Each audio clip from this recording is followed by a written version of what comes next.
আসসালামু আলাইকুম ভিউয়ার্স, জবের নতুন ভিডিওতে আপনাকে স্বাগতম। জেলা পরিষদ কার্যালয় ঝিনাইদহ একটি নতুন নিয়োগ বিজ্ঞপ্তি প্রকাশ করেছে এবং উক্ত নিয়োগ বিজ্ঞপ্তির কি পোস্ট আছে, লাস্ট ডেট কবে, কিভাবে অ্যাপ্লাই করবেন, কি কাগজপত্রের কথা বলা হয়েছে, সব আমরা এই ভিডিওর মাধ্যমে দেখব। কাজে ভিডিওটি স্কিপ না করে শেষ পর্যন্ত দেখুন এখানে কি বলা হয়েছে যে ঝিনাইদহ জেলা পরিষদের নিম্নলিখিত শূন্য পদসমূহে সম্পূর্ণ অস্থায়ী ভিত্তিতে লোক নিয়োগের নিমিত্তে নিম্নবর্ণিত শর্ত সাপেক্ষে বাংলাদেশের প্রকৃত নাগরিকদের নিকট হতে আবেদন আহ্বান করা যাচ্ছে।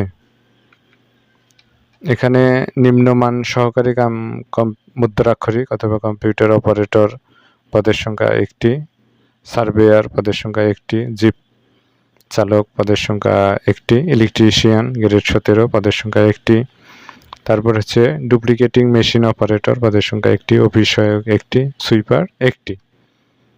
এখানে তারা শিক্ষাগত যোগ্যতা অভিজ্ঞতা বলেছে যে উচ্চ মাধ্যমিক শিক্ষাগত যোগ্যতা চাওয়া হয়েছে 40 শব্দ 30 শব্দ নিম্নমান সহকারী মুদ্রাক্ষরিকের ক্ষেত্রে থাকতে হবে। এখানে তারা শিক্ষাগত অষ্টম শ্রেণী পাস, তারপরে ইন্টারমিডিয়েট, এসএসসি, জিএসসির যোগ্যতা চেয়েছে। যাদের যোগ্যতা আছে আপনারা অ্যাপ্লাই করবেন এবং পরীক্ষা দিবেন। এখানে তারা বলেছে প্রার্থীকে অবশ্যই জন্মসূত্রে বাংলাদেশের নাগরিক হতে হবে। প্রার্থীর বয়স 18 হইতে 32 বছরের মধ্যে হতে হবে। আপনারা অনেকেই ভাববেন যে অন্যান্য জেলার প্রার্থীরা আবেদন করতে পারবে কিনা, যেহেতু এখানে উল্লেখ যে নেই, শুধুমাত্র আপনার ঝিনাইদহ জেলার প্রার্থীরা আবেদন করতে পারবে এমনটা না।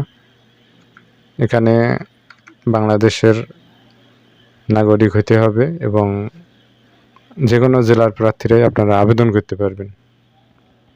আবেদন ফর্মটি জেলা পরিষদের ওয়েবসাইট ও জেলা পরিষদের কার্যালয় ঝিনাইদহ হইতে বিনামূল্যে সংগ্রহ করা যাবে।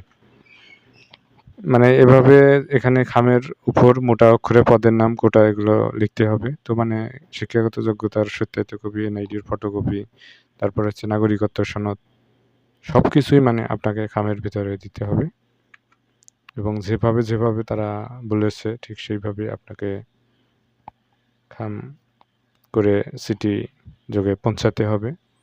আর এটা হচ্ছে আবেদনপত্র আগামী 4/6/2026 খ্রিস্টাব্দ তারিখ অফিস চলাকালীন সময়ের মধ্যে ডাকযোগে সরাসরি জেলা পরিষদ ঝিনাইদহে পৌঁছাতে হবে। বিলম্বে প্রেরিত আবেদনপত্র অসম্পূর্ণ, ত্রুটিপূর্ণ ও ঘষা-মাজা আবেদনপত্র সরাসরি বাতিল বলে গণ্য হবে। এজন্য যখন লিখবেন অবশ্যই কাটাকাটি যেন না হয়। প্রার্থী যদি বাংলাদেশের নাগরিক না হন, ফৌজদারি আদালত কর্তৃক দণ্ডিত হন কিংবা কোনো সরকারি প্রতিষ্ঠান হতে বরখাস্ত হন, তবে তিনি আবেদনের অযোগ্য বলে বিবেচিত হবেন। তারপর হচ্ছে আবেদনের সাথে প্রধান নির্বাহী কর্মকর্তা, এগুলো পড়লেই আপনারা বুঝতে পারবেন ঠিক যে ঠিকানায় আপনাকে এই যে চিঠি ডাকযোগে পৌঁছাতে বলছে সেখানেই আপনাকে নির্দিষ্ট সময়ের মধ্যে পৌঁছে দিতে হবে।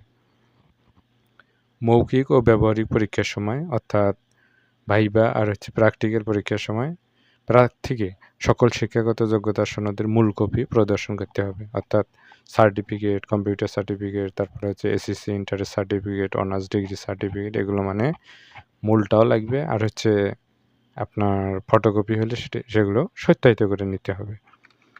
তো তারপর তারা আরও কি বলেছে এখানে দেখুন যে কোনো কারণ দর্শানো ব্যতিরেকে কর্তৃপক্ষ এই বিজ্ঞপ্তির শর্তাবলী পরিবর্তন করতে পারবে।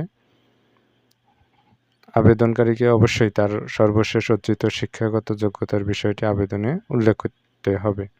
আবেদন করার সময় আবেদনে এগুলো উল্লেখ থাকতে হবে।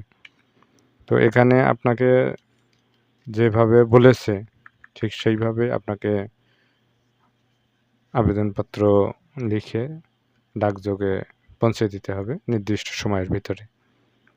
জবের এরকম ভিডিও পেতে অবশ্যই আমাদের চ্যানেলকে যারা এখনও সাবস্ক্রাইব করেননি সকলে সাবস্ক্রাইব করবেন এবং আমাদের চ্যানেলের সঙ্গে থাকবেন। ধন্যবাদ।